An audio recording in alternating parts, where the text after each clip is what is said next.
Hi Lisa, my love, how are you? Just making a message for you, later this evening we got like a storm coming in, and usually when the storms come in, that's when the best sunsets and sunrises are, and they're beautiful here. We got a lot of smog and pollution that makes for beautiful sunsets and sunrises, though. But I wanted to share that with you, so that video won't come until tomorrow or the next day. I gotta edit and everything. But I got the GoPay, GoFundMe account all set up, everything, and yeah, it's a process. It's not as easy as you think. I'm getting there. I reopened the Easter video. I haven't reshared it or anything, so it's just kind of sitting there, and nobody's gonna watch it really till I share it. But I want you to know I reopened it. I want to share that. I made another video, just kind of reminder of it. And remember, Lisa, we're working and we're growing. And there's a 1-year plan. I plan everything in my life. Okay, I'm very that kind of guy. Like, even when we go fishing or camping, plan everything. Everything is planned. I got answers for everything, and because everything I plan never happens the way I planned. So I adjust, and so that's the thing. I'm okay to adjust. I can roll with the punches. Yeah, we get frustrated sometimes, but in the end, I don't get angry and I don't lose hope. Because I got God with me, and hey man, I've been stuck in places. I was the one time, honey, out there in the woods. It wasn't the woods, we call it fishing out east, and there's this lake, and it's like 80 miles from town, house, anything. Far as a human eyeball could see, in every direction, there's nothing. We got stuck in the mud out there, and I mean buried the truck in the mud. And we looked, and hey, we haven't seen a car or a person in like 4 hours. And we're out in the middle of nowhere. Nobody even knows where we are. We weren't even supposed to have been there. And it was stuck. And I just sat down and started praying. What else you gonna do? Started praying, and then didn't lose hope at all, just stood up and by God, we had a bucket and a shovel. And that's all we had. A bucket and a shovel. So through all my baseball experience, the baseball coach, he would always dig up like all this dry dirt, like after a rainstorm, to try and clear up the mud, get the field ready to play, and put the dry stuff in. And sure enough, man, in about an hour, that dry stuff would soak up all the water, and it would be playable, and it wouldn't be mud. So I was sitting there thinking, wow, that's a good idea. Maybe we took our shovel and our bucket and we walked clear up the thing. There's, sand. And it was real sandy soil, like beach sand. Now we'll dig that sand up and we'll throw it in the hole. We'll jack the truck up, and yeah, we did. We had to like jack the rear end and get under that tire. I had to walk to get to this dry sand. Shoot, I don't know, a quarter mile. So it's like a half-mile round trip. And you got a 5-gallon bucket, and you got to do 40 trips. And we said, well, what else are we going to do? We could either sit here and die, or just whatever. And if somebody comes along, we'll be like, hey, help us. But while we're sitting here, we're going to try and do something. Now I make 40 trips, whatever, and it turned out to be not fun at all. Real hard work, a lot of job, And so then we were like, well, this is going to take forever. Maybe we'll go in and went, and there's like this scrub oak. I don't know if you guys have scrub oak, but like a scrub oak, scrub brush. The real sticky string, just sticks, a whole bunch of sticks of a bush. That's good. Cut that bush down. And sorry, bush, but we cut the bush down and started stuffing that in the hole. So you jack it up, fill it with the sand, fill it with the twigs, everything, all 4 tires because it was sunk down real bad. And then got it kind of, like it built it back up to where it was flat. It took a long time where it was, so it wasn't sunk, but if it got going, it would just be a straight shot. And so finally, get all that done, and nobody ever came to help us. We never saw anybody. And in fact, even after we got out, thank God we had a shovel and a bucket. And so we got it up, and it's with my dad. For it, and boom! Mud was flying everywhere, and got out. I'm here today, right? I got out. And so, I don't know what I was telling you that story for. It's a good story. I'm still alive. And God's always with us, I guess. I don't know. I forget what I was going to do. I just wanted you to know that God's with us. I never lose hope. And I think about you. I gotta make that other video. But I just wanted to remind you, I need your thoughts. I need your input. I want to make sure you're okay with what I'm doing. It's important. It's important. I not want to enforce my will upon you. So it's important you have to tell me, okay, Dave, that's okay. So that's the thing, a little bit in the video I explained that, hey, one thing I would like to do, and it is what I would like to do. And I'm, again, not trying to change your mind, and hey, whatever you want to do, I want to be a part of that. And I'll help you. It's the thing. I'm easygoing, and I adjust, and I know God has a better plan. And I know you have lots of discernment, and you have a life, and hopes and dreams, and I know you like gardening and stuff, and hey man, I have pictures, I don't know, that's what I used to do, my dad owned the asphalt company till 93, and yeah, that's a big company, but after 93, me and him went, and he sold out that, and we were going to start our own little business, and basically that, creating landscaping of, like, rock waterfalls and little ponds and flower gardens and backdoor patios. That's the thing. I'm a concrete guy. I have skills. And more than just yapping. and so I have man skills in gardening and all those things. And I know it, and I know it feels weird to you and does to me. Everything you like, I like, you love watching thunderstorms. Man, have you ever been at 10,000 feet and seen a thunderstorm without no protection? They're intense, man, and you can hear the voice of God, when He speaks, it just vibrates through your whole body. And up there in the mountains, they have intense thunderstorms. Here they do. And at 10,000 feet, when you're on top of the mountain, you can watch a thunderstorm just like roll right through the valley.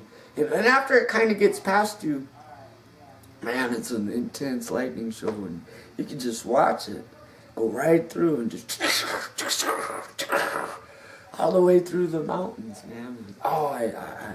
That is cool. I've done that. I've watched that stuff. And those are where my happiness and joy comes from. But the problem is nobody else sees it that way. And I don't know, by the grace of God, that's the thing is, if He's brought us together, it must be perfect. And that's why we have so much in common. And don't think I'm like, yeah, everything Lisa loves, I love. No, I really like those things. And that's me. That's why nobody else likes me. Because only somebody else who would like those things would like me. And so I guess that's why you love me and like me. And that's why I like you and I love you. And I want you to know I don't love you for any other reason than you're Lisa Gatt and I love her. There is no other. There'll never be another you. And there'll never be another you because God made you perfectly. Perfectly. And He made me perfect. It's just, only another perfect set of eyes would see it. Right? Only eyes that were made from God, that's the thing, would see perfection in a broken world. And you're not broken, just the finding of perfection. So I love you. And all the stuff you've been doing with AJ in her house. Yeah, I see all your talent and your love. And I see those things. Like creating like patio, awesome, patio place where people could hang out and enjoy life, having happiness. Where do they have their happiness in life? Right? In a barbecue, in the patio, with their loved ones and their friends. And I used to do those things, but in that day, I had a wrong heart in life. I couldn't get enjoyment out of it. But today, it would be anything to do with you would be enjoying it. Because even when we were doing those things and coming up with those ideas, it was about bringing the enjoyment to people's lives, and that's the thing. I like barbecuing. All men love fire and cooking and fire. And it's easy to clean. But I got secret recipe for ribs. I don't know if you eat ribs, but secret Dave's recipe. You would love them because it's good. I like cooking spaghetti and I use all the good ingredients. When I'm let, some people don't like onions and others don't like this and that. Spaghetti ribs, yeah, that's good. I just cook good food, but that's about it. Monkey bread. That secret recipe, my grandma taught me how to make the monkey bread. And it's a big giant bun cake, basically. I don't know how to explain it other than, if you don't know what monkey bread is, just wait. You're really going to love it because it's awesome and I know how to cook it. It's just like my grandma taught me. And it's a big, like, cinnamon roll, basically. And it's a whole bunch of little tiny little balls of dough or whatever, cinnamon dough and bread and cinnamon and the special caramel sauce and cinnamon vanilla sugar. That's about all it's got. But the whole thing is like and pecan nuts. Good pecan. I got out those. But you can do without. But I would recommend put them in because it's better. And then Christmas time, you can shake a little coconut on the top. And it looks pretty and it tastes fine. But anyway, so basically the whole thing is like the center of a cinnamon roll. Like the best part. The center of a cinnamon roll. The whole thing. And I love to make that for you one day. You'll love it. I make it every Christmas and Thanksgiving. And then after that's about it. Because it's, you carries with you all winter long. It's like a 10-pound cake. Because it's so good you can't quit eating it. But anyway. I just wanted to tell you. Yesterday was a rough day. My mother-in-law did. Hey. That's the devil comes at you and whatever he wants to. It's a bad story. Yes, she's broken. Yes, she's been hurt. Yeah, she don't believe in God. So yeah, it's all giant wound. And she wants to make it all my fault. So, and she says, I'm gonna destroy you and your family. And, through the court systems or whatever she thinks she can. Really, she don't have a leg to stand on. And I told her, please don't, because you're going to get hurt, Barbara. That's the thing is, I take care of my son. And yeah, we're not rich people, but I take care of my son. And you weren't there when he broke his leg 2 years ago. You weren't there when we took him to the emergency room 3 weeks ago. And other things that, that we take care of our kids. And even though it's rocky, I love him. But this lady, I have to be very cautious and careful of her because I believe her. She's been sitting there for 2 years just stewing angry and hate towards me. I didn't even know it, really. I mean, I know she hated me, and she's hated me because I took her daughter.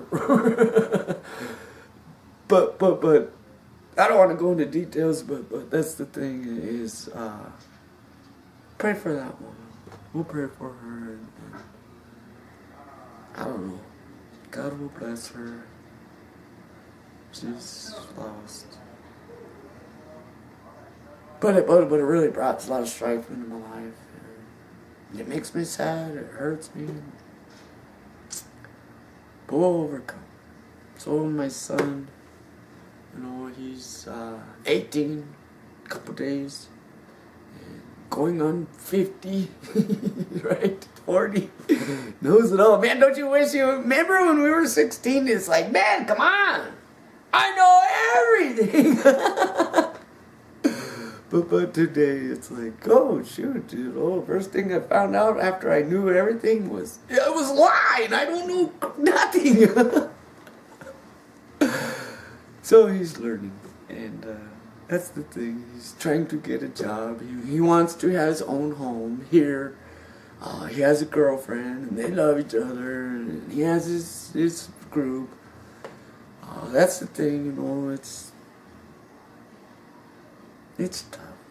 I feel the distance as very much as you feel the distance. Probably you feel it more because I feel it. Okay, I feel the distance, but. We can overcome.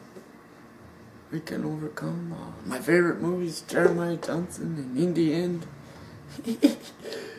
Where you heading, Pilgrim? In Canada, maybe. I heard the sky is great and blue and beautiful and there's nothing but greatness. And hey man, I believe it.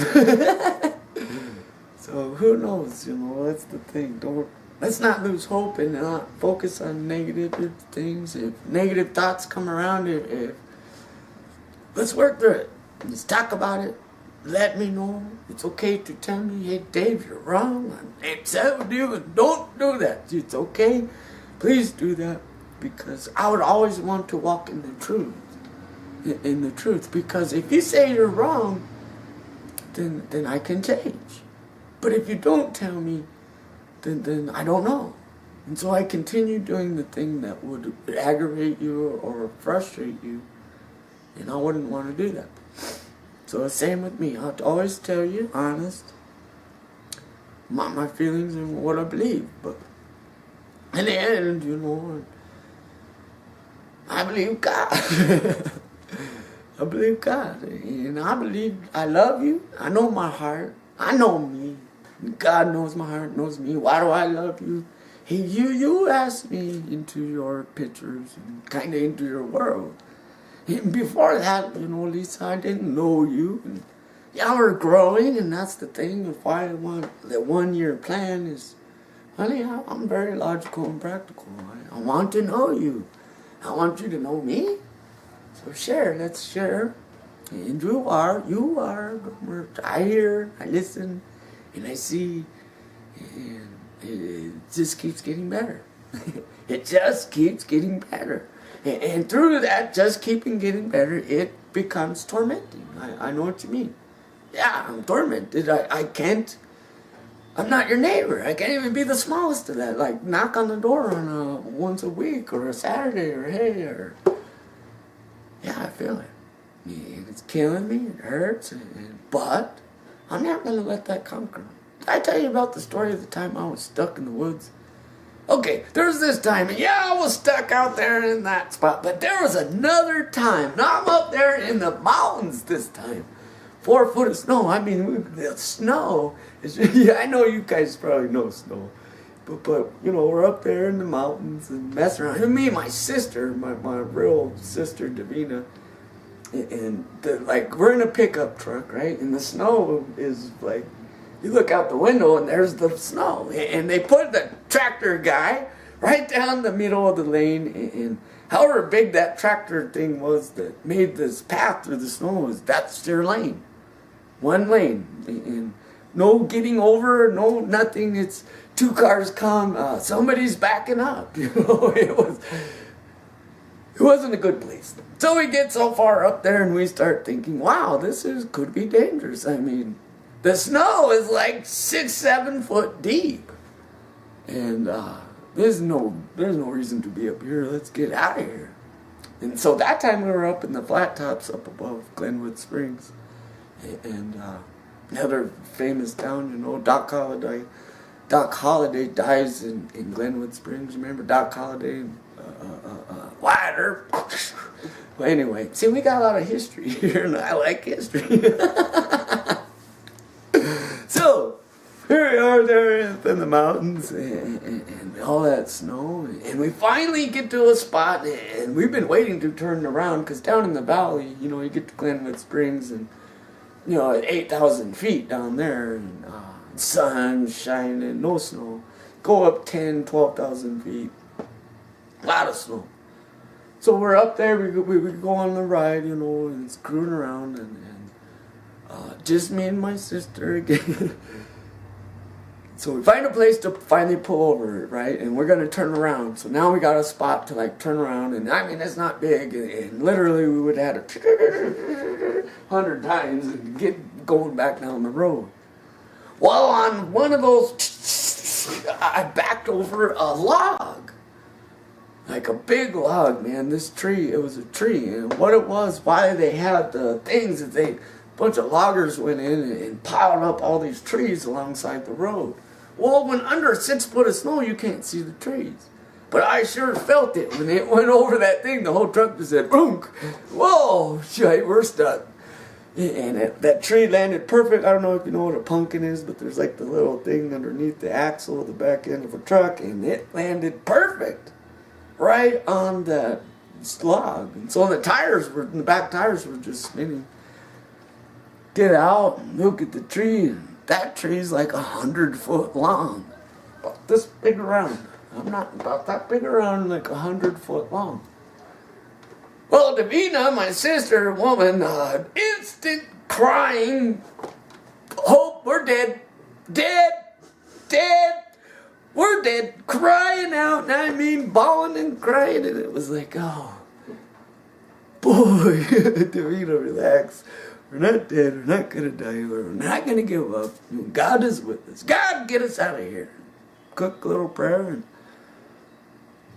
I always wear wool when I go to the mountains, and thank God, because you can get soaking solid wet with wool, and it keeps you warm. You still be warm. So, had 2 things that trip: a shovel and a hatchet this time. And that's all we had: a shovel and a hatchet, and that's it. Well, we're not going to lose hope, and if we just sit here, we'll freeze to death. So I'm going to, while we're waiting for somebody to come help us, might as well just get to work, and I'll cut that 100-foot tree, and I say I'll cut it into like an 8-foot section, big enough to where I could pull it out under the truck. Well, first of all, you got 6 foot of snow, so the shovel, you got to dig literally a place to stand and work and all that, and then so now the snow turns into mud, and now you got to get under the truck, right, to get the log. I did. It took me 8 hours with that butter knife of a hatchet that hadn't been sharpened in 20 years, but thank God it was there.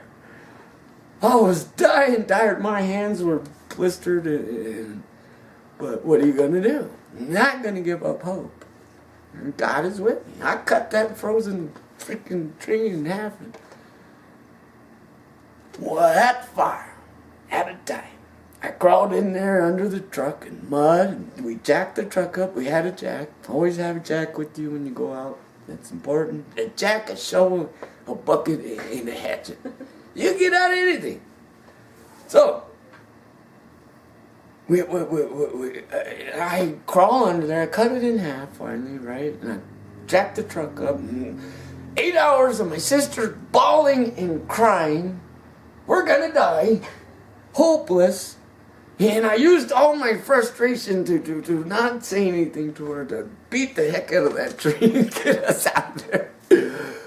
But 1/4 tiny centimeter at a time to crawl under there. Just all the might and muscle that was in Dave's body.